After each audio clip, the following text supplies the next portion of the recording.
Happy New Year, everybody. Woo. I've been super, super busy.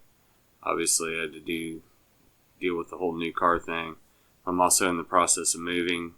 I'll be moving over the next 10 days. So, trying to get as much done as I can. Just, things have been slow going. It's been taking a lot of energy and a lot out of me. But, good news is I do have a bunch of new books, including the Manson file. So as soon as I get moved, hopefully I'll be able to get some reading done. And we'll crank out some more videos as well. Got all kinds of stuff. Next part of the Substack that I've started, but that, it takes so much time. I was able to kind of rework the first parts and just clean those up, because most of that was factually correct. And then the next part that I did that had to do with a lot of MK Ultra and stuff, I was kind of Tom O'Neilling it in a way, where I was too focused on trying to tie Charlie in with the MK Ultra part. So, obviously there's no point in even pursuing that angle. So yeah, this was the Attack Profiles Afterparty, which I found really interesting because of what it says about who did what.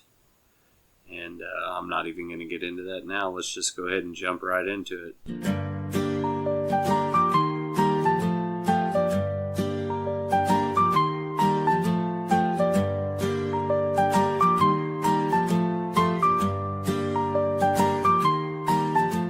Ramble in a desert blind. Whispers of a twisted mind. Found paradise in hell. Stories only he could tell.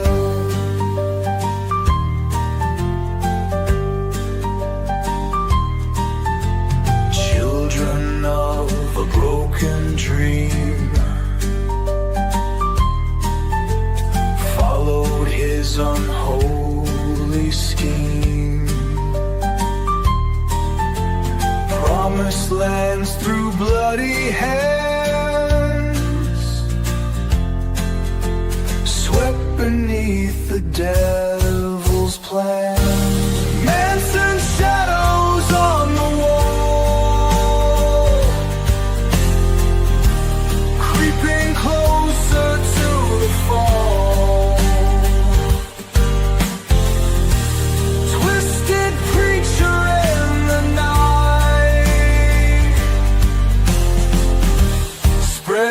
Chaos with delight.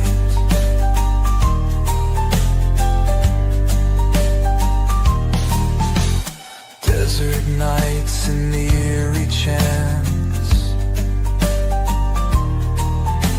Serpent's eyes in a devil's glance. Heavens shattered by his word.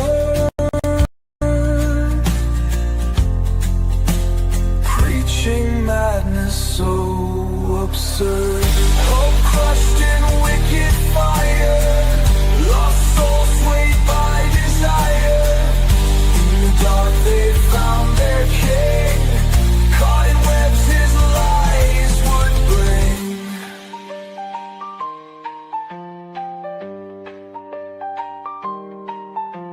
Children's laughter turns to cries. Echoes of the night's disguise. Promises of pain and chains left them wandering insane.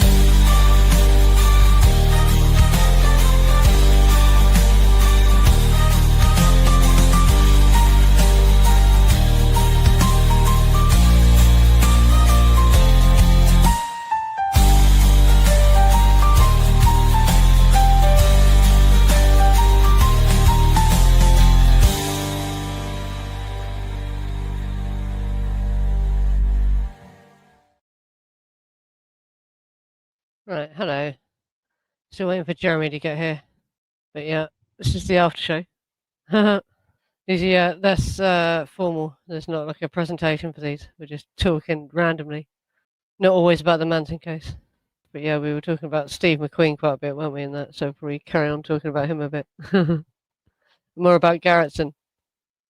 Because yeah, and there's people been leaving comments that I want to mention what people have said. Yeah, because it's really sad how Garrettson was paraded over the front pages shirtless and that, like eye candy, and that's where all the rumours about him being some kind of rent boy come from.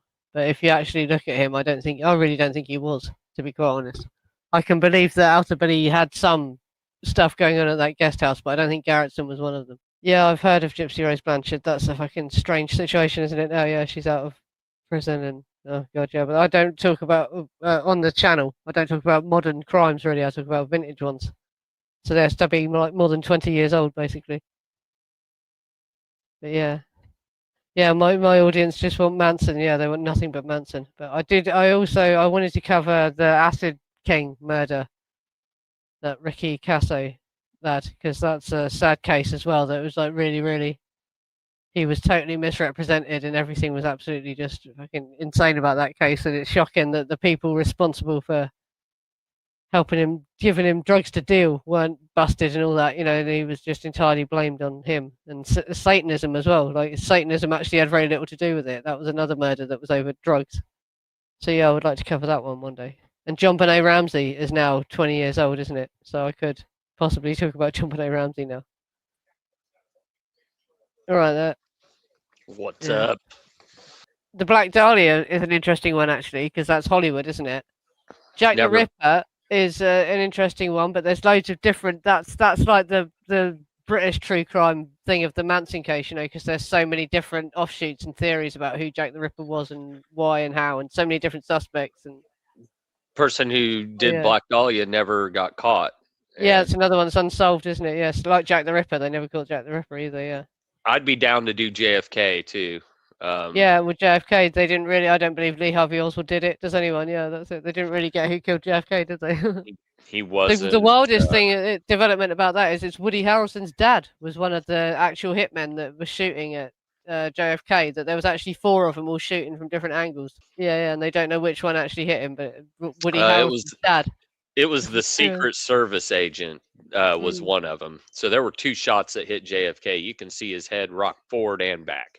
Yeah, well, he gets hit in the chest. He gets hit in the chest as well, doesn't he? Neck or something. Hit in the neck, and it went out through his arm, supposedly, and went into the governor Connolly in the front seat and hit him. That's why they call it the magic bullet, because it does something that no bullet would ever do. It's a magic bullet. The U.S. government wanted people to actually fucking believe that cockamamie. Yeah, and the bullet just got dropped onto the stretcher with him and said, "Oh, look, this is the bullet." Look, and all that sort of weird shit. Yeah. Where's his brain? His brain went missing as well, didn't it? Yeah. Yeah, we had a comedy show. It's like it was a puppet show, and they were designed to look like the political cartoons where their faces are all grotesque, and it was called Spitting Image in the 80s, and it ran all through the 80s. They stopped it because it was too close to the truth. The government didn't like it, sort of thing. They took the piss out of Ronald Reagan. They did it to everyone, not just Ronald Reagan. But they did a thing. The president's brain is missing, because he got Alzheimer's, didn't he? And it got really obvious that he had dementia and someone else. But they did like a parody called "The President's Brain is Missing," but it's about Ronald Reagan, not JFK. Yeah. Well, that was the old joke. She's saying that about JFK's brain going missing. Yeah, I remember the old joke during Iran-Contra was, what do you get when you cross Ronald Reagan with James Dean? A rebel without a clue. Yeah, that's it. Yeah. Good times, the 80s. Yeah. No, that's a good one. We've got, next year we're lining up Kurt Cobain, John Lennon, Jimi Hendrix. We've got to do Jimi Hendrix as well, haven't we? Because that's another crazy one. Yeah. So there's going to be some good ones going on. And like I said, I wouldn't mind adding JFK. Martin Luther King's is a very, very, very amazing one as well. The more you dig into that, the more you see how fishy that really was and how much cover up there was going on for a lot of reasons. Yeah. So. Oh, and there was the guy, I forget what he was called, Hogan's Heroes, the guy from Hogan's Heroes, and it turned out he was obsessed with filming women and having sex with them, and he got murdered. He got beat to death with a camera tripod. And Yeah, I found Bob the Crane. I found the photos of him in situ as well. The crime scene photos of him. Yeah, and it's another one where he was knocked out before he could do anything, sort of thing. Yeah, he was just battered to death. Yeah, Hold on, but I'll be right back. that's an interesting case as well, because they reckon his friend killed him, but he always got away with it. It really looks like his friend killed him, though, doesn't it? Yeah. All right, I'm back. Yeah, no, Bob Crane from Hogan's Heroes. He was just another one in the Hollywood porn and drug thing going on. Yeah, Chuck Berry liked to film women doing all kinds of things. Look him up on Pornhub, and you'll see him with some prostitutes. I'm not Yeah, that's really telling you to go crazy as on well. Pornhub. Jolly West, and that's the other thing about it's weird how conspicuously absent he is from the Manson case, considering there was mind control involved, where everything else where there was any sort of fucking mind control or brainwashing involved, Jolly West was all over it. Yeah. What is it that Manson is supposed to have done? Brainwash these kids to become killers, Pretty right? sordid, to say the least. What was the government's agenda in MK Ultra? Was to brainwash people for trained killers, right? So hell yeah, they can't have Jolly West involved in that. Yeah, because you would draw the conclusion too easily. Yeah, and also, is it because he was involved in covering up what happened or whatever, and so that's why they don't mention him? That's why his name's kept out of it. He probably was there, but they just kept him out of it. Yeah. Ah, little Milky's seen that video. Kiss it. Yeah. Yeah. I am saying that there is porn available featuring Chuck Berry. It does exist. I mean, depends on what your definition of porn is. Like if you're watching it for a laugh, like me and my buddies were, like we were laughing at it. It was. Chuck had a song called "My Ding-a-Ling." He did "My Ding-a-Ling," didn't he? Yeah, that's a pretty weird song. Yeah, but that's kind of innocent, though, isn't it? I think. But yeah, it sounds kind of innocent. Yeah. Yeah. I can't kiss you, baby. You smell like piss. Oh God. It's true, because he pissed on her. Yeah. Yeah, acapella. You'll see it in the video if you look it up. I remember I read that there was one that supposedly Hendrix has appeared as well, but apparently I haven't fucking looked for it, but apparently it's hard to tell whether it is him or not. It's so blurry and. Right. Yeah. Well, this one, the Chuck Berry one, was actually found in the raids where they went in and raided his place in Wentzville, which is right down the road from me, and it was seized by the government. Like Diddy's house, when they raided P. Diddy's house. Like that, yep. Well, he was filming little girls in the bathroom at his tanning booths that he owned. God, yeah. Yeah, Steven says LSD and Tootsie Rolls give away at Grateful Dead concerts. Yeah, well, yeah, we used to get that stuff for free, man. If you wanted doses, somebody's going to give it to you. Yeah, because there's loads of people who say, it wasn't like that. The Grateful Dead weren't handing out LSD, but fucking Owsley Stanley worked with them. He was involved in making Orange Sunshine, wasn't he? He was involved with them heavily. It's just being handed out at the Grateful Dead show. So it was what to believe, isn't it? Yeah.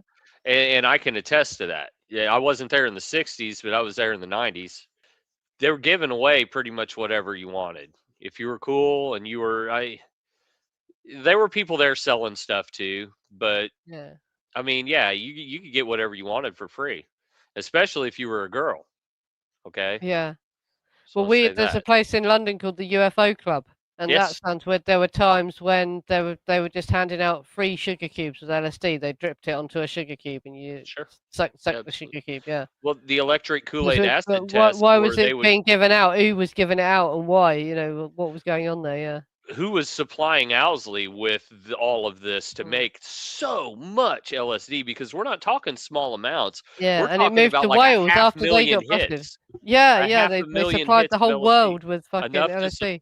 Supply everybody. And they invented microdots. They found a way to concentrate it into a tiny pill and that, didn't they? You know, so they had a lot of support from somewhere. They must have done, mustn't they? Yeah. You know, and they had an open line of credit from Sandoz or something, which was the government. Things talking about the Brotherhood of Eternal Love and Operation Julie, because after the Brotherhood of Eternal Love got busted, it moved over to Wales, and Operation Julie eventually happened. They busted them eventually, but the World LSD production all moved to Wales in the UK. It's crazy. Acapella says after the Grateful Dead were attacked by zombies. You mean like she's not there? Yeah.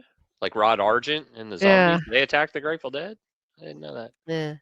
Yeah. Yeah, they've just started doing Spitting Image again as a web series. Paddington Bear have already sued them, the people making Paddington Bear, because they've done a version of Paddington Bear where he's being really grotesque and rude. And the people that are making the Paddington Bear films are trying to sue them.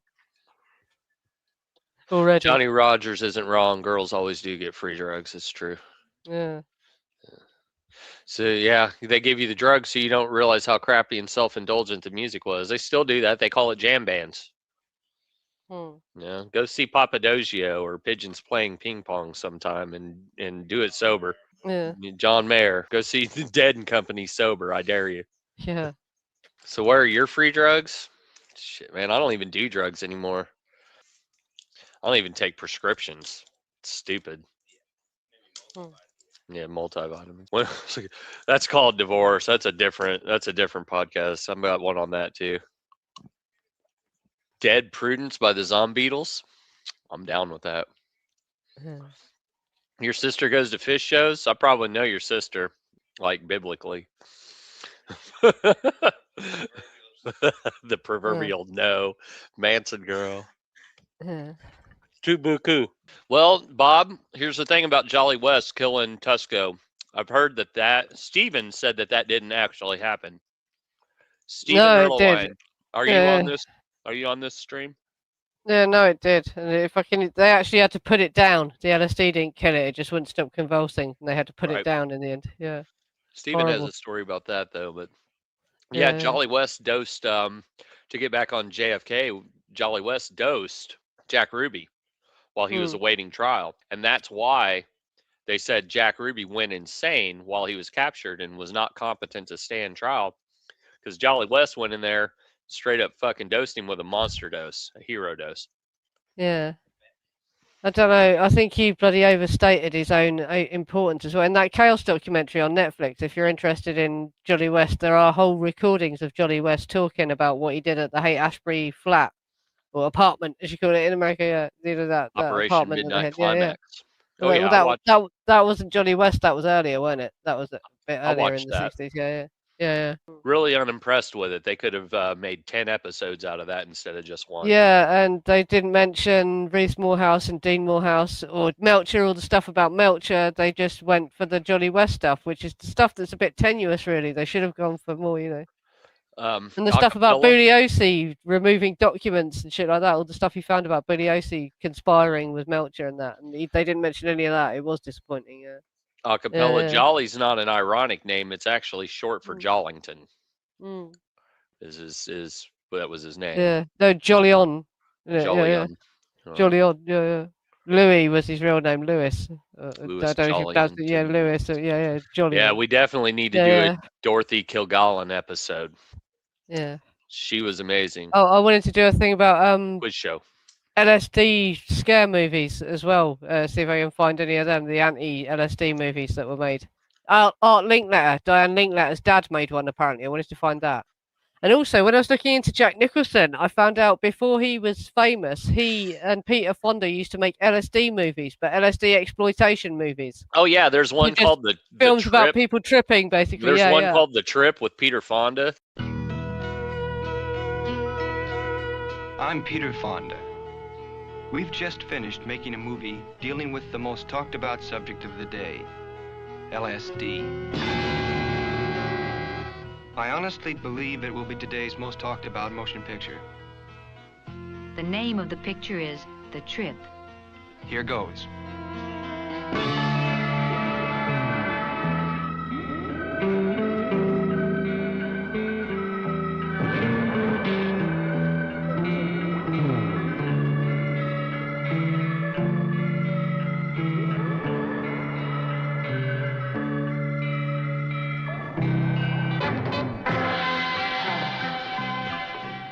It gives off an orange cloud of light that just blows right out over the city.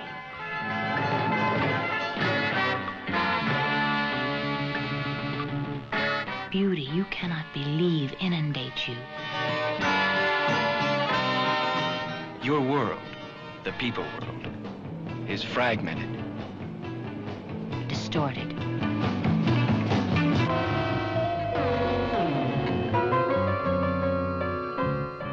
passion is a rainbow of ecstasy.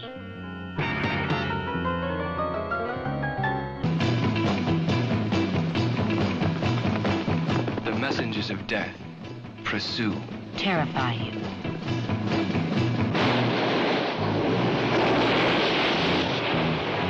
I'm gonna die, man. Oh no. Oh, I don't want to die. If that happens to you again, you go ahead and go with it. Just go ahead and die. Whatever happens. The wildest of pleasures possess you.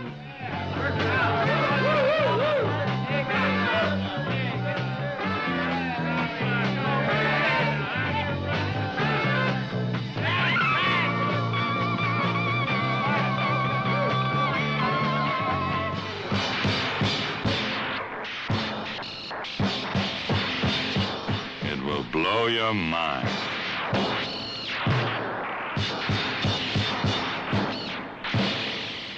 It's Yeah, ridiculous. Peter Fonda. It'll be interesting to find them. Yeah, these are the It's films, ridiculous. the early It films. was like from Jack Nicholson 66, made. 67. Yeah, yeah. Pre-Easy Rider. Terrible movie. There's one like that. And then there was one where Peter Fonda and Dennis Hopper are bikers, but it isn't Easy Rider.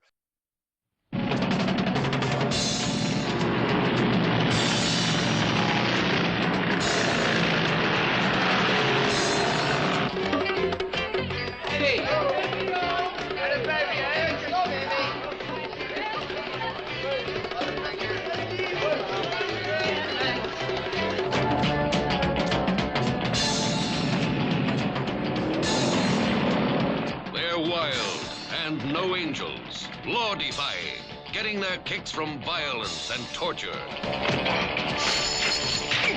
The Wild Angels, starring Peter Fonda and Nancy Sinatra.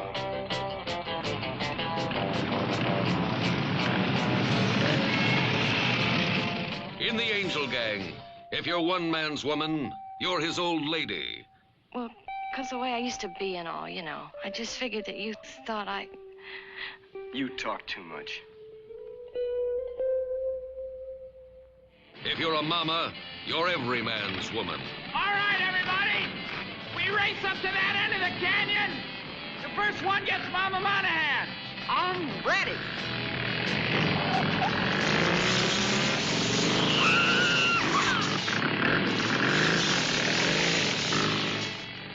Look, baby, I say we're gonna have a party now. Listen, Frankenstein, get lost or the loser will take care of you. Oh, man, I got more than the loser ever had. Oh, blues! These are the Aginners. Their emblems, those of the defeated, the despised. Their intimacies, a rape of decency. Their every enjoyment, a parody of pleasure.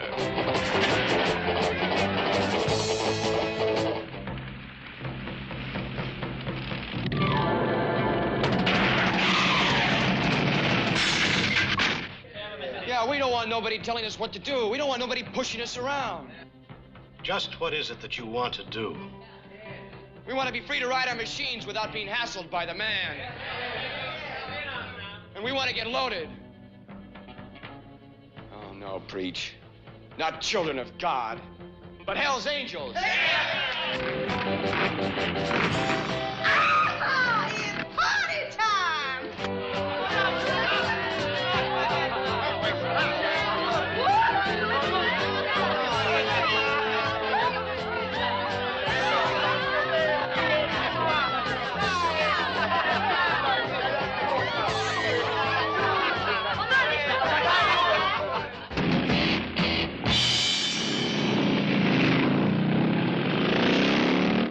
Peter Fonda's like called the Guy, and Dennis Hopper's called Spider, and they're just the dumbest shit in the world. But that Hell's Angels 69 is worth watching. I think it's on Paramount Plus. I found it. That's actually a movie with some merit, though.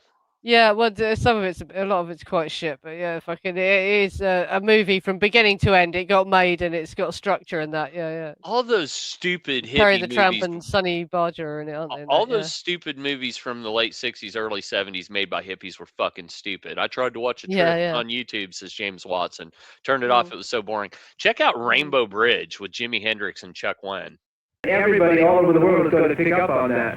So we're all counting on you, and here's your chance. And Jimmy should be here in a few minutes. Thank you.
Yeah, that's hard to find online though, because you have to buy the DVD to watch that, don't you? Yeah, because it gets taken down whenever you try and show it, because there's some kind of dispute over the money, isn't there? Hendrix's family takes it down. No, that's the Royal Albert Hall show. Rainbow Bridge. No, Rainbow Bridge as well, because of the footage. Really? That's in question because of Michael Jeffries. I bought the Hendrix box set, the Live in Maui box set, and it has the DVD in there. Yeah, and it's just trash. There's a bit where he says he had a dream that he was with Cleopatra and he choked on wine, he choked on a grape. Yep. And that's how he ends up being killed. They choked him with wine. That really disturbed me. I was like, my God, did he foresee his own death in a dream?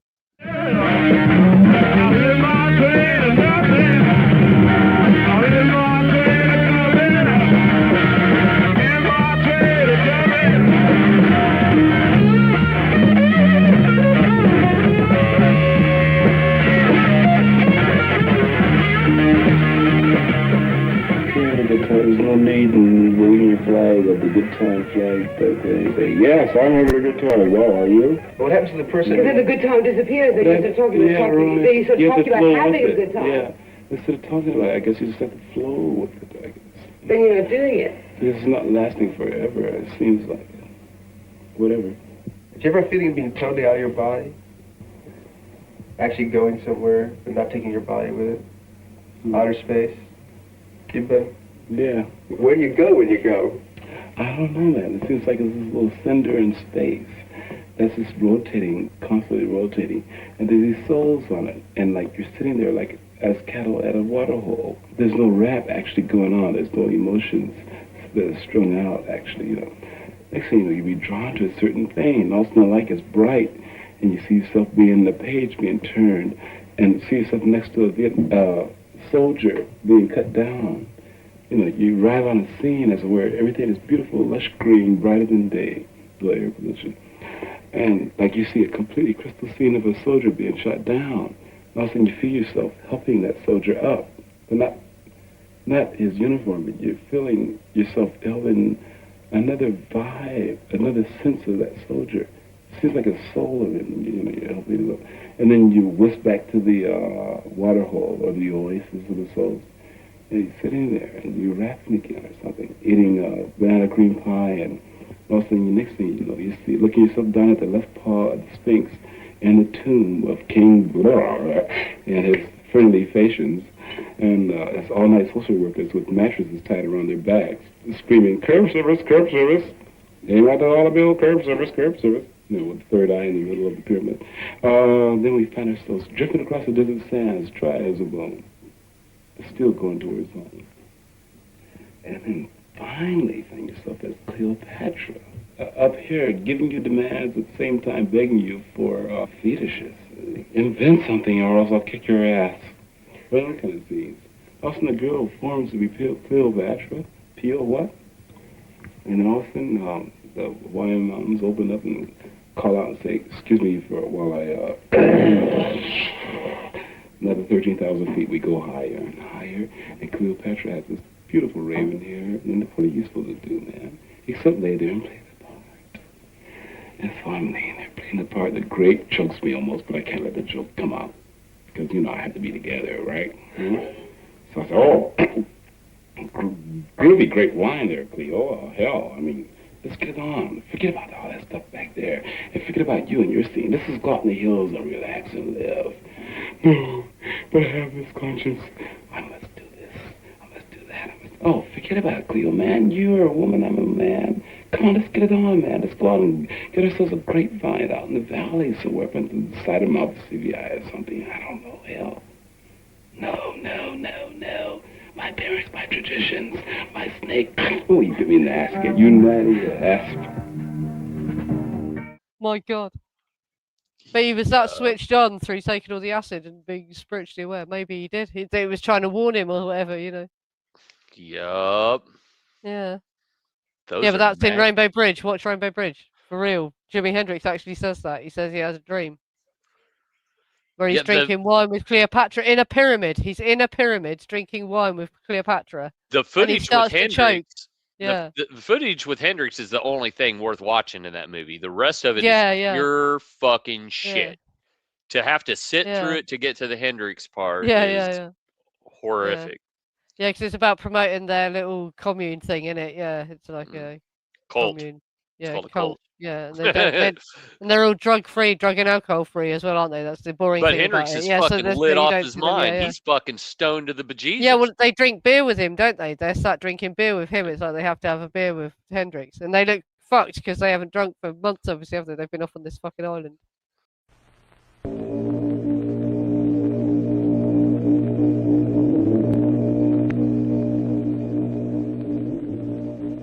$3,000 years ago, Moses said, every human being is responsible for his action, or that being is still a beast, not yet human. Old men, lay down your toys, stop playing with light.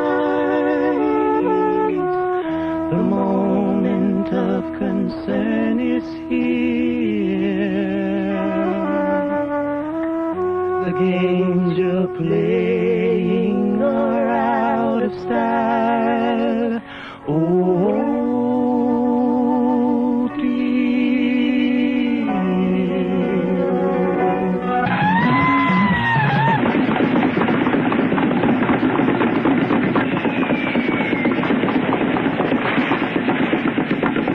Pretty well conjunct Saturn, about 4 degrees away in the 8th house, the sex house. Let's make love. You can't make love. Why not? Love is. Do you think sex prevents you to come closer to God? Why don't you just lie there? You have to look at yourself. You have to look at the truth. You have to look at your problems. Search. You're intelligent people, man. Welcome, cosmic brothers and sisters of Maui, to the Rainbow Bridge Vibratory Color Sound Experiment.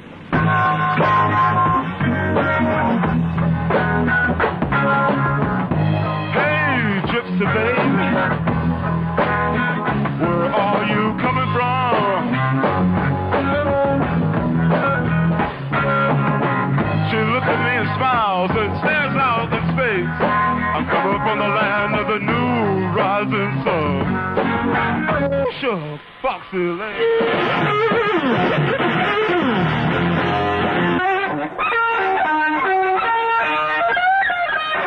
Rainbow Bridge, the movie featuring Jimi Hendrix's last American concert.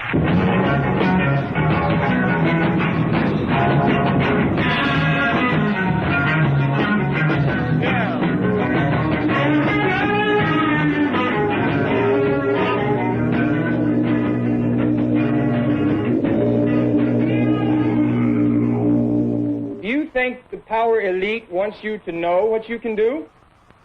You think they want you to know?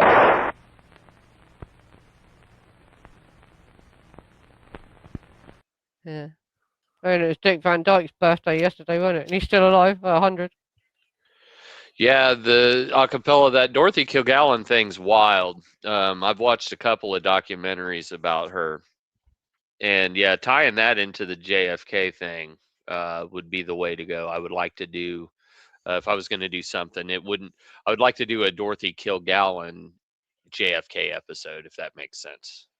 Oh, yeah, Johnny? Mary Pinochet Meyer. She's another one I wanted to talk about her. She's another JFK associated woman that died. But she was murdered horribly. She was like beat to death on a canal towpath or something, wasn't she? Yeah. But they say it might be because she tripped with JFK. It's documented. They did LSD together.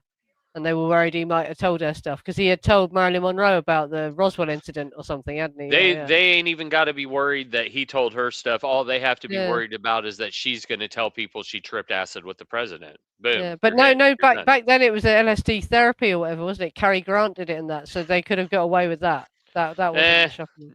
You aren't They going to could have sell said that. it was for therapy or whatever. Yeah. You ain't going to sell that to people in America and flyover country in the 1960s. Yeah, but the speed he was on as well. Fucking people don't want to believe that. I tried to show you, but he was being treated with methamphetamine and Used to steroids. go get B12 shots from Dr. Yeah, Feelgood. yeah, that's it. But people don't want to fucking believe that, and it's hard to prove it, obviously, because they covered it up. But it made him really unstable. He started to have psychotic episodes and stuff. That's another reason why they had to, because he was unstable. They couldn't control him. That's the thing that happened with Hitler too. Is like people don't. Yeah, he was on speed. He had Parkinson's, they reckon, as well. Well, and that's if you watch possible footage too. of him, you can see him clasping his hands to stop his hands shaking and stuff like that. And it turned into something else entirely. The more insane he went, the longer he stayed up. And then if you see why, they were on this blitzkrieg and they're taking over the world, and then they just petered out. It's like, man, you can only keep that meth binge going for so long, man. Yeah. Or you got to take a nap. Oh yeah, that's a point. Yes, James Watson says it's the entire Nazi fighting force. It's Christmas. I don't want to do it on the mainstreams because obviously they've got to stay up all year round. But look, I can do a Christmas theme. And some of this stuff we can't talk about in the mainstream, like James Watson's comment here. James was kind of fond of dogs. Yeah. Yeah. And I can change the background as well. There's a Christmas. Well, and also background. Johnny RFK permitted the autopsy to be faked because JFK's brain was gone and it had the shrapnel from Secret Service rounds in it. So, like, he was the Attorney General, and so he had an obligation to protect the sanctity of the United States government first and foremost, more than find out what really happened to his brother. So. Yeah, his toxicology report, would have been interesting. Yeah, the speed and the steroids and the Valium to come down and get some sleep. That's it. Yeah, because he had Addison's disease as well. He was being treated for Addison's disease, and he had shrapnel in his back from World War II or something, didn't he? Yeah, he did have a lot wrong with him. All kinds of injuries. He had burns and stuff on his back. PP 109. He had a rough go of things there. Yeah. You ended up smoking what, Terry? You had a loss in your family in August. I'm sorry to hear that. And what do you smoke to cope? Do you smoke crack? You smoke weed, cigarettes? What are you smoking on? Willpower, Terry. That's it. Here's the thing that I did when I quit smoking cigarettes. It was when my daughter was born. I wasn't really the heaviest smoker. I smoked when I drank, did coke, stuff like that. But when my daughter was born, I was like, I need to quit this shit. Smoking cigarettes is terrible. And I kind of looked at it as a threat to my manhood. When I walk in, you see all the Camel cigarettes with all the different kinds. You can get Turkish Golds and Crushes and Lights and Filterless and all of them, right? Well, I'd get pissed at myself for having that urge. I was like, nothing's going to control me.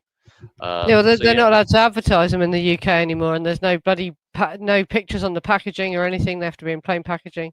Oh, wow. And they've changed the law now, so kids in the future, if you're born after a certain year, you'll never be able to buy tobacco, basically. That's awesome. Yeah, so they're trying to completely phase it out, totally. Yeah. They just raised the law to 21 and minimize all the advertising. Vapes, instead. They're trying to make it so you'll never be legally allowed to buy tobacco if you're under a certain age now. Yeah. Getting back to the whole Tex being the main instigator in all this. We always knew that. And being the one that looks more like he's trained to kill because he targets the thoracic cavity, the chest, like he knows what he's doing, whereas the girls were just chaotically, most of Abigail's injuries were more like she's trying to stop her from running away. And I find it interesting what it said about the bruises on her neck showing she was pinned down. Yeah. So while she's trying to hold her down because she kept getting up and moving, there's different collapse pools for Abigail and that, And if we listen to the accounts and pick and choose, which is kind of what you have to do because you know that they're all lying at some point in all of the accounts. Yeah. But whenever Patricia is saying, and I went over and I chased Abigail down, And when I caught up to her, I remember her saying, "I'm already dead." Well, what's the next part of the story? It's that Tex came over and finished her off. Yeah, that's it. Well, fucking Frykowski's the one that should have been saying it. If you look at how many times Frykowski was stabbed. But my point is this. That sounds like it's bloody made up to me. Like she was said. Oh yeah, she didn't say that. She didn't say that. I What don't believe happened she is did say Abigail that. No, ran off, and when Patricia caught up to her, they got into it. That's where Abigail got her. And Abigail's got defensive wounds. Like she did put her where hands she up got and that. defensive Yeah, wounds. And so she got up and Patricia's ran fighting with several her. times. Yeah. Tex comes over, pushes Abigail down, and that's it. Yeah, but she's pinned to the ground at some point as well. The neck bruises show that she had to hold her down. So maybe Krenwinkel was restraining her while Tex comes over and does the final blow. While Tex stabbed her, yeah, because it. But what the chat GPT kept saying was basically that doesn't have to have happened. Krenwinkel could have done it on her own. Tex doesn't have to have done that. Yeah. True, but see, that's just chat GPT Yeah, bringing up the plausibility of it. That's it. Know, because it's possible. Is it likely? Yeah. I don't think because he's just finished. He was stabbing Frykowski as well, wasn't he? That's the other thing. Well, and he also supposedly did parent by himself. Yeah. Well, that isn't possible, is it? Yeah, because he was stabbing and shooting at the same time. Yeah. It don't make no sense. Yeah. Okay. So Tex says he never said that a cappella. Yeah. Tex has already said he never walked in and said, "I'm the devil and I'm here to do the devil's business." Yeah, that comes later, doesn't it? I don't think that doesn't even get said at the grand jury or in court. That came later. That came in Susan's book or some shit like that. Yeah.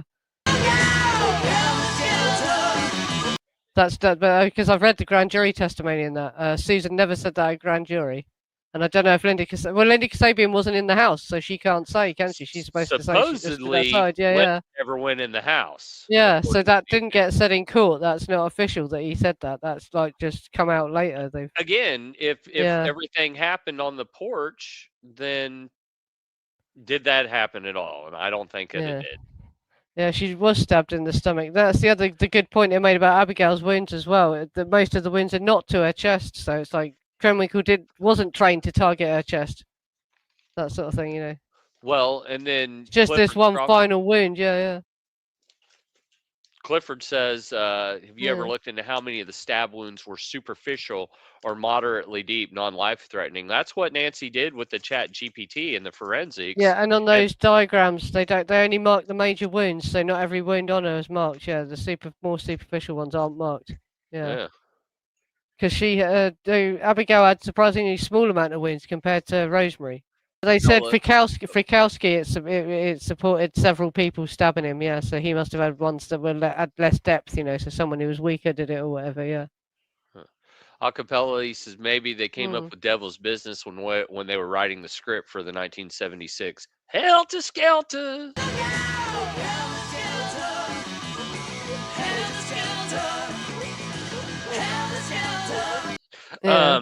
Smelter Delter. Nah, here's the thing. That came from Susan's grand jury testimony, which was a creation. It came from Lawrence Schiller's book, is where that comes from. That come from that little where they created the narrative. Well, the Devil's Business line is not said at the grand jury. No, she never said that in court, ever. She said it in Lawrence Schiller, to Lawrence Schiller. Is it the killing of Sharon Tate? I don't know if it's in there. It might be in there. Killing of Sharon Tate. Yeah. I've seen a copy. It was never said in court. In fact, in court, Tex said he walked in the front door. He never says he climbed in a window either. Yeah. That's what I believe. That's why I don't believe there was a fight per se in the initial. I don't believe anybody walked in and kicked him in the head and said, "I'm the devil and I'm here to do the devil's business." I think they came up to the door, knocked on the door, and they were let in and they were smoking weed and hanging out.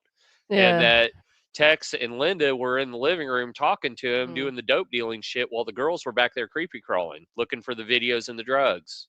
Yeah, because they went there not to kill people. They just wanted money, didn't they? Yeah, and if it escalated, they were willing to kill them, but it wasn't their plan initially. Yeah. It's the same with Hinman. If they had, but this is the thing. Bobby is saying that they had got Hinman to hand over everything, and if Charlie hadn't walked in and slashed his face, they wouldn't have had to kill Hinman. Right. But that was a robbery that escalated, wasn't it? Basically, until Absolutely. they had If no Inman choice would but have to just kill him. signed over his cars to Yeah. them, But then Bobby reckons that he had got him to sign everything over. But then when Charlie came in and wounded him like that messed everything up. So Charlie actually made that situation worse. Hmm. well, acapella money is drugs, right? Yeah. One's as good as the other.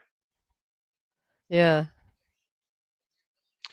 And you have that paperback. Do us a favor and take a look at it over this week and see if that line. Oh, in the new that FBI file, they've got the Life magazine article as well, which is really controversial because that came out during the trial or while the trial was happening, and it's really prejudicial to Manson. It's really bad that came out because though I'm not a Manson apologist or trying to defend him or anything, but it just is a fact, right? That was really prejudicial to Manson because that's not what he was being tried for.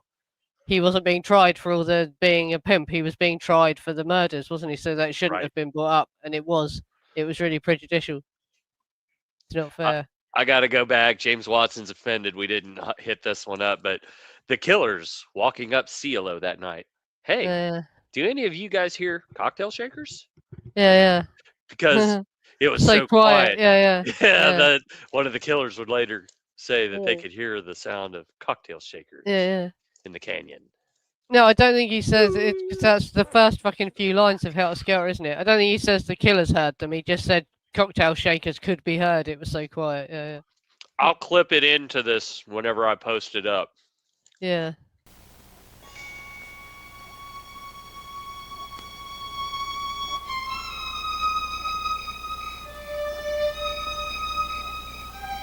The foothills and canyons above Beverly Hills, California, in the early morning hours of Saturday, August 9, 1969. It was so quiet, one of the killers would later say, you could almost hear the sound of ice rattling in cocktail shakers in the homes way down the canyon. What was that? Sound like a gun. Come on. Let's go to bed. All right.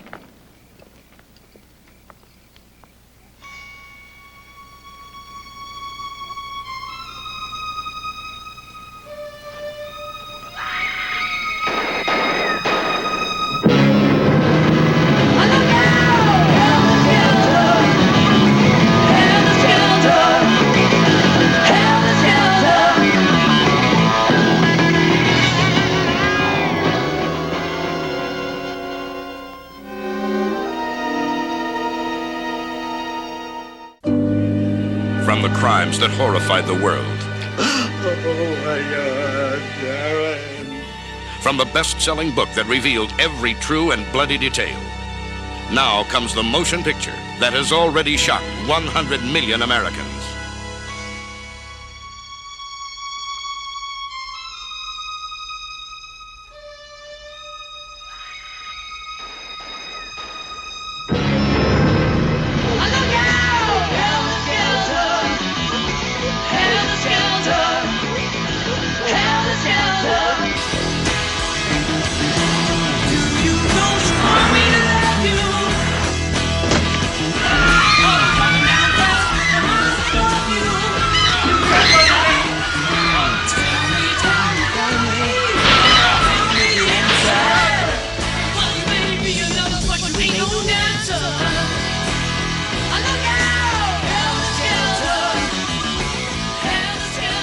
Charles Manson, the father, his family, and their legacy of helter-skelter.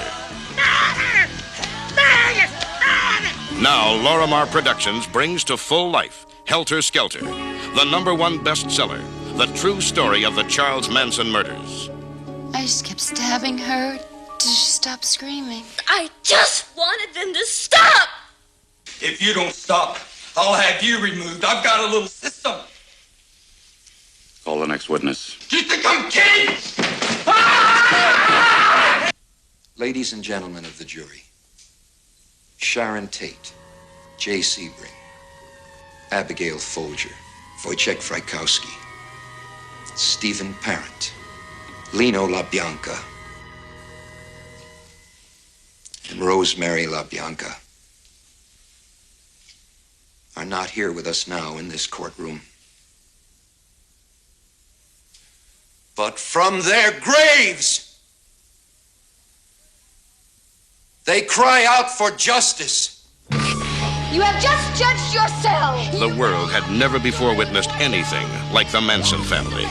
And God help us all if there's anything like it ever again. You say they're just a few? Well, there are many, many more. And they're running in the streets. They're all running in the same direction. And they're running right at you.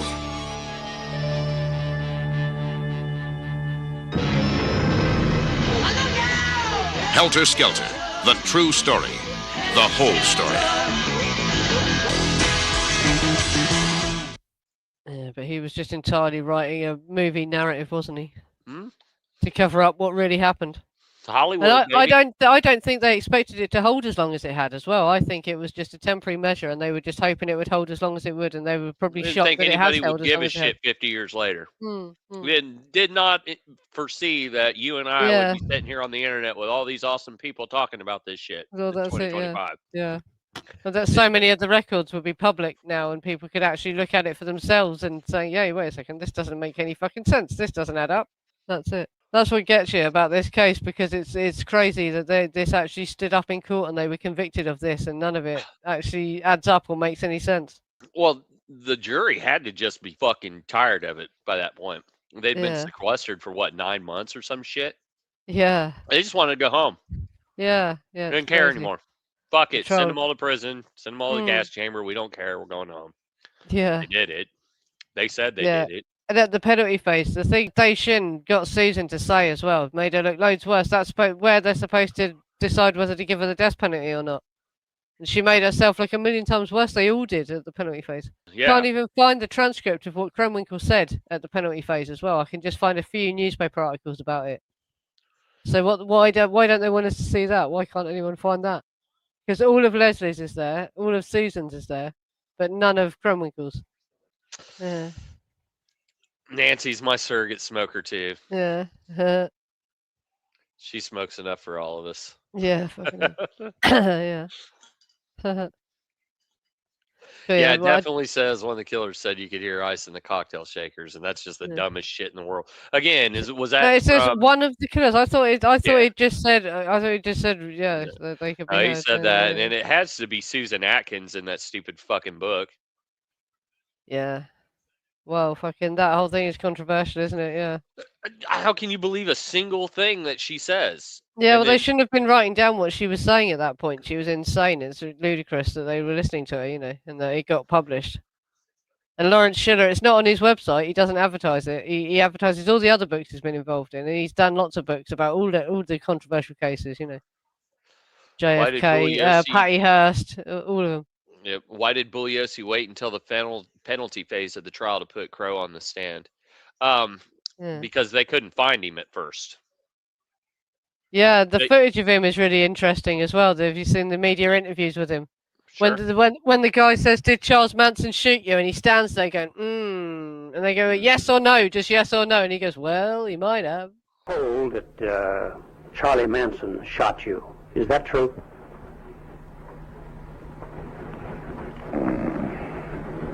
Could be. Well, let's not kid each other around now. It's either true or it isn't true. Did he shoot you? And if so, when and where? Yes, he shot me, yes. Well, when did this take place? August the 1st, 1969, on Franklin Boulevard, next to the Magic Castle. Apartments.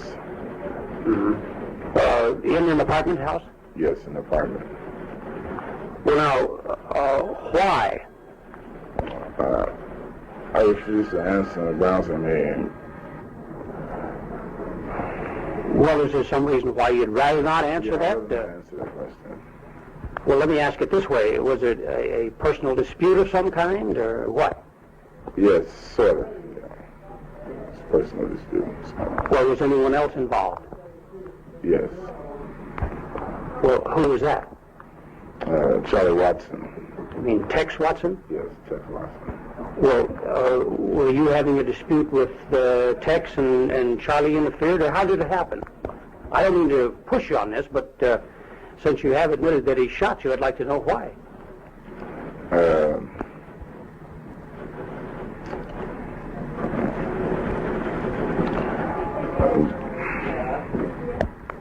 Well, you were having a disagreement with Tex or with Charlie, and out of this grew the shooting. Or awareness is through fear? Yeah, one or the other. Fear through awareness, or awareness through fear, something to that effect. Now, Charlie Manson said that? Yes, he said that, and he walked out.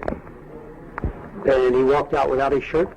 Yeah, he walked out, and he took the shirt of my friends. I see. With him. What kind of a gun did he shoot you with? From looking at it, it was just...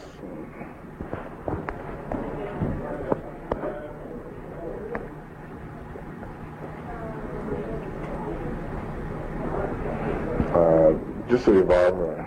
A revolver? Yeah. Well, without going into any further detail except for caliber, what caliber was it?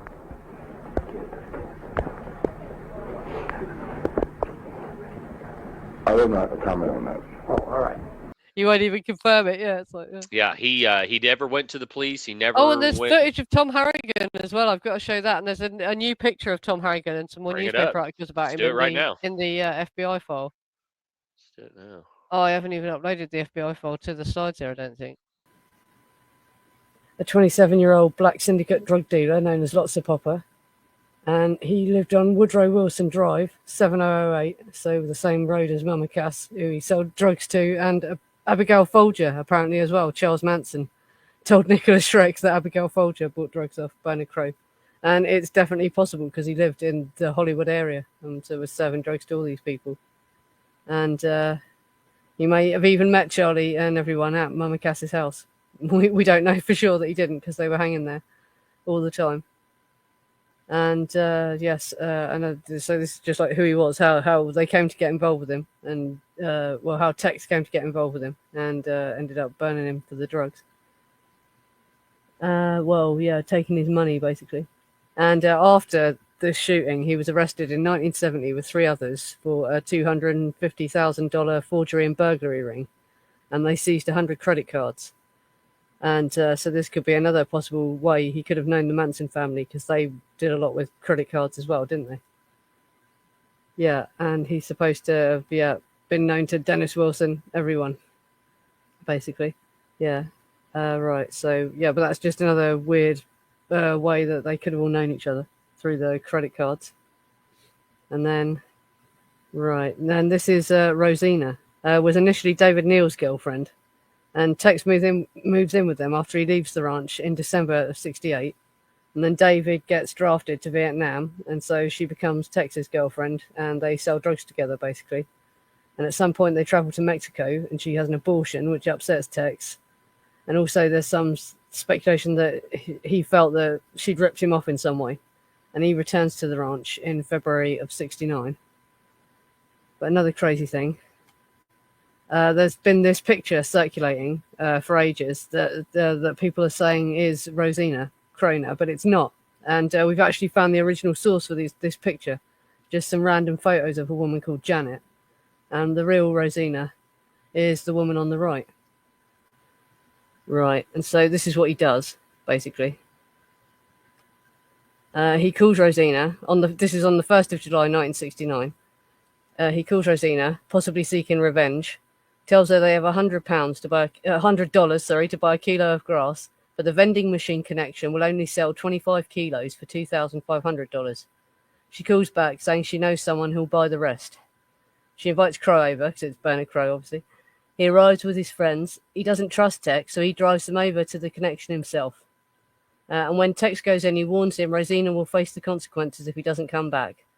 And like the true gentleman that he is, Tex runs out the back entrance with the cash to a car driven by TJ, apparently. So it does look like it was just revenge on Rosina. And I don't know if it was... they obviously wouldn't have even known who she was going to get. So I doubt that they targeted Bernard Crowe specifically, or Tex himself, because there's no evidence that anyone else from the ranch was in on this. This is just something Tex did. And why he might have needed $2,500 as well, I don't know. But that's a very specific amount, isn't it? So did he need that amount for some reason? But yeah, basically he just decides to bump them, and he walks in the front of the building and runs out the back, But TJ's involved as well because TJ's there to get away, be his getaway driver sort of thing. Right, so after this, obviously by 2 a.m., Crowe and Rosina are pretty pissed off. Rosina phones the ranch and TJ answers. She asks for Charles, but the phone is given to Manson, not Watson. Crowe gets on the phone and is threatening to disfigure Rosina with a knife if the money or drugs aren't delivered soon. And then he vows to come and burn the ranch if the problem isn't resolved.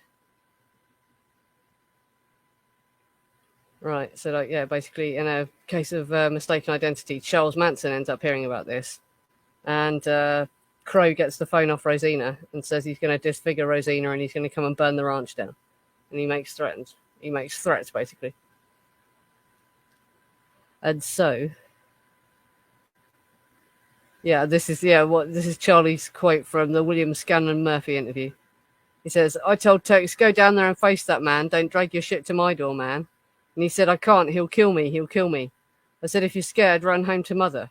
So he couldn't do it. So I had to go down there and ended up shooting that guy. I had to go and get his woman back for him. So this is what Charlie stuck by for years, basically, was that this was the sequence of events that happened. That he's trying to make himself look heroic over this sort of thing, basically. And say that he went to rescue Rosina. But you'll see, basically, he changes his story later. Yeah, this is another interesting thing. And like you see, well, you'll see here, this was kind of a screw-up. I don't think Charlie went in there meaning to shoot anyone. And it just sort of happens by accident, as you'll see as well. So they're not so violent until Linda starts to turn up.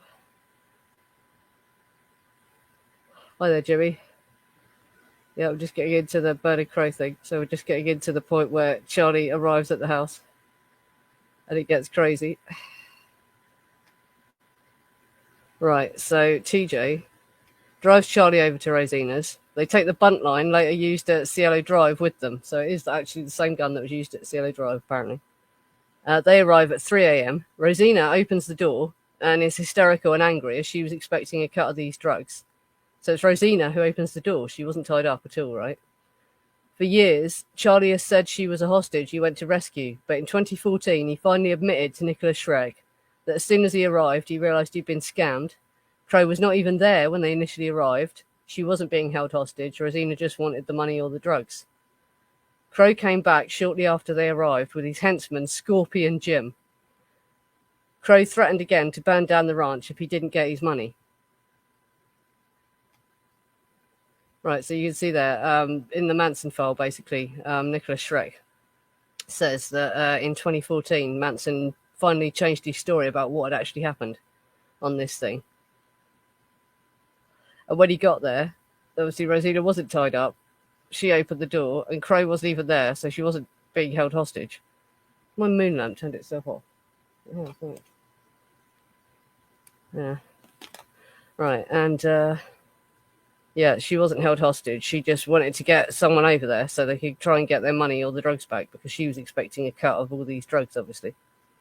And so then, and Crowe comes in, and yeah, Charlie said that he got the feeling that, you know, Crowe and Rosina were working together now, obviously, to get their money back.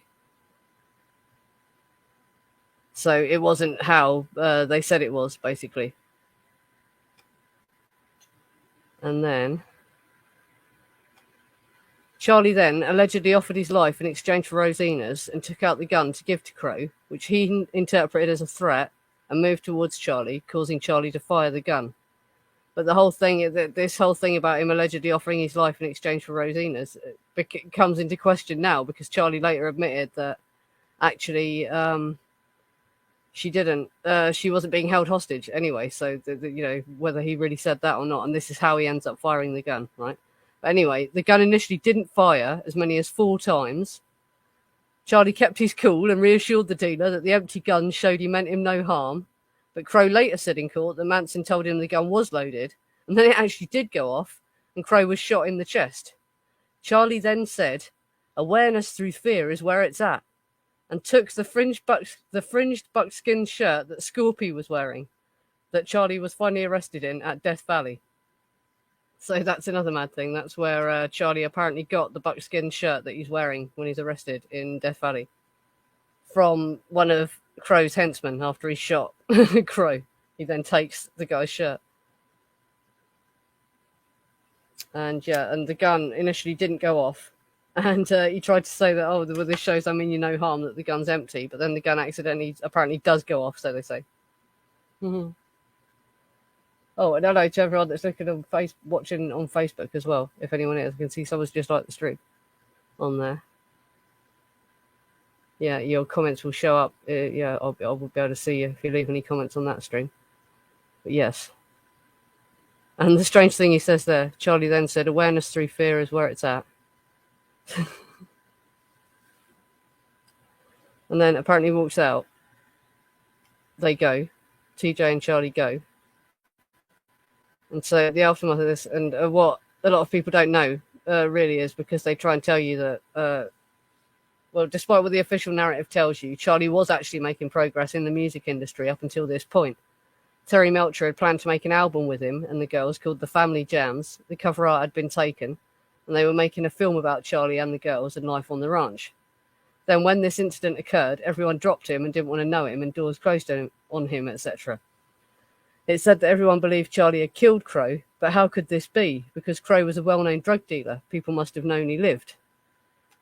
And so that's another weird thing about this. And the other thing is as well, why did they think he was a Black Panther? Because he's not a Black Panther. There's actually, I'm not going to share it on the stream, but there's a really good article from the Manson blog that I've shared in my group, and I'll put it in the description of this if you're watching on playback, about how Bernard Crowe wasn't actually a Black Panther. And they've gone through, and from everyone's books, they found all the bits where they say that the kids thought that Charlie had killed a Black Panther.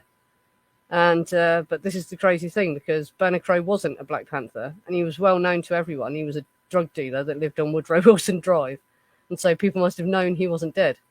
So it's very strange that they all went around saying that they were sure Charlie had killed this man, when they must have known pretty quickly that the guy hadn't died. So it sounds like that is a cover story. So yeah, this is it. It didn't misfire at CLA. Or did it? It might have done. Maybe that's why they had to stab them so much. Yeah, it wasn't a great gun, apparently. It did. Well, it did jam, didn't it? It jammed at CLA. They say it jammed.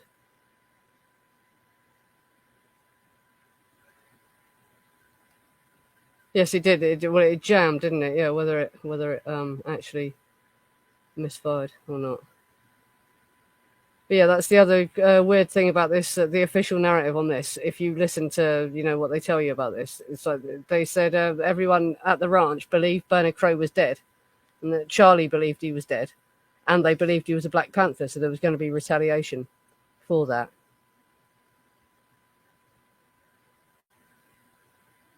Yeah, and I also question why was there no retaliation from Crowe, and because actually he doesn't appear to have actually done anything to them in retaliation for this. So we question, could he have paid him off in some way that we don't know about? Like, did they was things stolen from Cielo? Were they used to pay him off?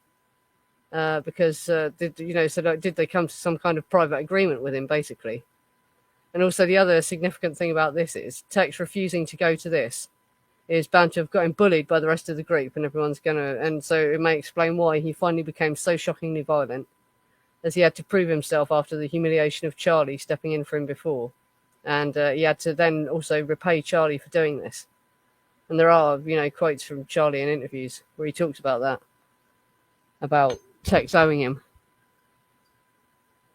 And so, and this is, one of the reasons why they may have carried out CLA Drive. It was a robbery. It wasn't done because they were mind controlled and they were just going to a random house, like they said.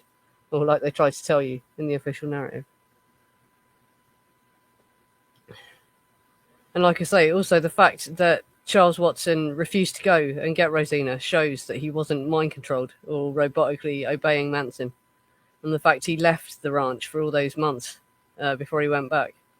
Even though he's saying that there was a pull and he was pulled back by Manson. He did actually leave. and was away from the ranch for a while, and he went to Mexico and all this. Rhonda, no, I don't think Tex Watson's ex-wife will ever write a book on what he told her about the murders. She's too busy spending all that money. Come on. But yeah, the reason why he didn't put Crowe on the witness stand is because they couldn't find him. He was just known as Lotsapoppa, and he was supposedly a Black Panther. This isn't everything that he says in Helter Skelter, but it's quite interesting, so I thought I'd read this bit out. Though no miracle was involved, the Black Panther, whom Charles Manson had shot and killed in July 1969, had resurrected. Only he wasn't a panther, just a former dope dealer. And contrary to what Manson and the family had believed, after Manson shot him, he hadn't died, though his friends had told Manson that he had. His name was Bernard Crowe, but he was best known by the descriptive nickname Lotsapoppa. Our long search for Crowe ended when an old acquaintance of mine, Ed Thomas, who was Crowe's attorney, called me. He told me he learned we were looking for his client and arranged for me to interview Crowe. Crowe's story of the incident was essentially the same that DiCarlo had told LAPD, although even Charlie didn't know the surprise ending. After Manson and TJ had left the Hollywood apartment where the shooting took place, Crowe, who had been playing dead, told his friends to call an ambulance. They did, then split.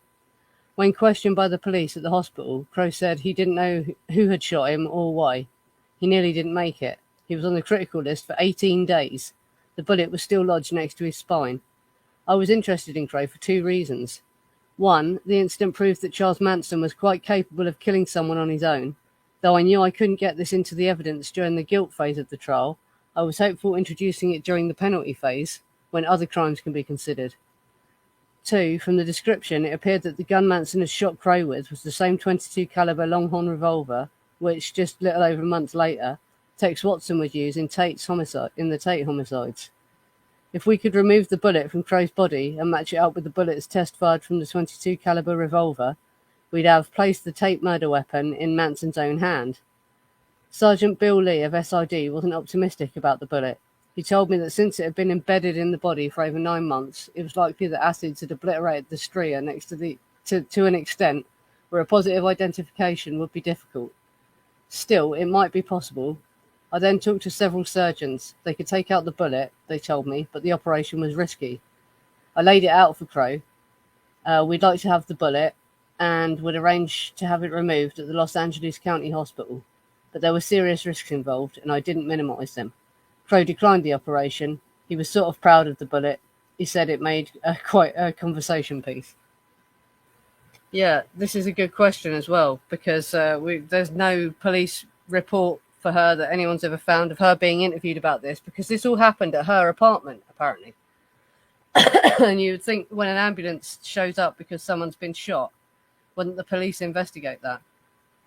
But it's also said, it could be said, unfortunately, just because they're racist and incompetent, they didn't care perhaps about a black man being shot, so they didn't really bother to investigate what had happened. But yeah, this is very weird. It's like weird what did happen to Rosina. And she must have been paid off as well. They didn't even know if he really no, existed. he wasn't a Black Panther, was he? No, he wasn't, but that's what they were told at the time, that Charlie popped a Black Panther named Lotsapoppa. So they didn't even know the fucking guy's real name, and they thought he was a Black Panther. Yeah. So they had nothing to go on during the actual trial to find him. Why did they not tell Manson that Crowe was still alive? Because they don't tell defendants shit unless they have to. They probably told his attorneys, and Irving Kanarick probably knew that Lotsapoppa was still alive. But as we know, that doesn't mean shit. It don't matter. It don't mean Bugliosi found him. LAPD had lots of information. Look, Mill. LAPD had all kinds of information they didn't give over to the prosecution. It was almost as if they didn't want the killers to get caught. Yeah. Yeah, he just suddenly appeared in court one day. Whoop, there he is. Sorry, it's taking me ages to find the new FBI file. Probably did it for the surprise factor, Steven. He was shocked as shit whenever he saw Crowe for the first time. He thought he was dead. Elo's Lotto live on YouTube shows are back. Only one a week on Saturdays. I don't know who that is, Ollie. But cool. World's top combo. What are me and Nancy? Chopped liver? Yeah, let's say I don't want to carry this on too long, so I want to get to sleep. It's late here. I'm just trying to find the bloody FBI report. Yeah, I'd like to see it. But it's in the group and everything. I shared it. Oh no, it's not on this computer. That's why, isn't it? There we go. It's because I'm on another computer. I've just realised. Yes, I'm on my laptop. It's on the bloody other computer. But it should be in my Dropbox folder. I'm sure I put it in my Dropbox folder. Why isn't it? Ollie Tex married while he was in jail and actually fathered like 3 fucking kids and founded the Abounding Love He's got Ministry. 4, hasn't he?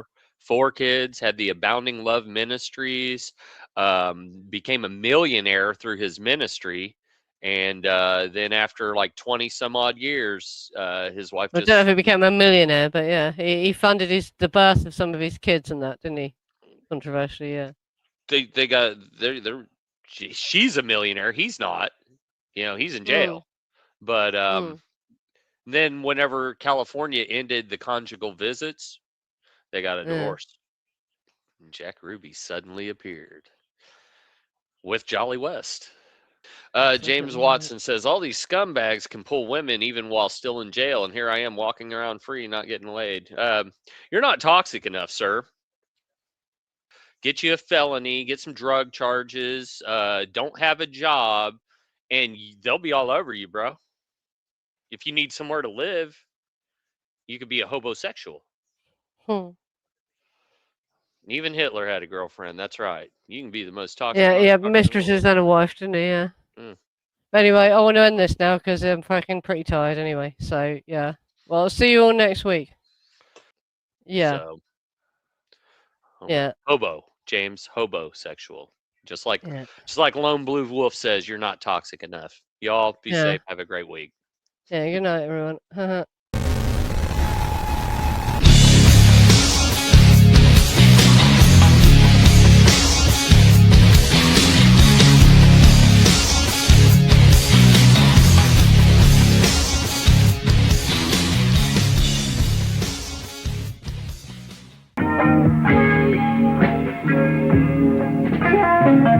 Thank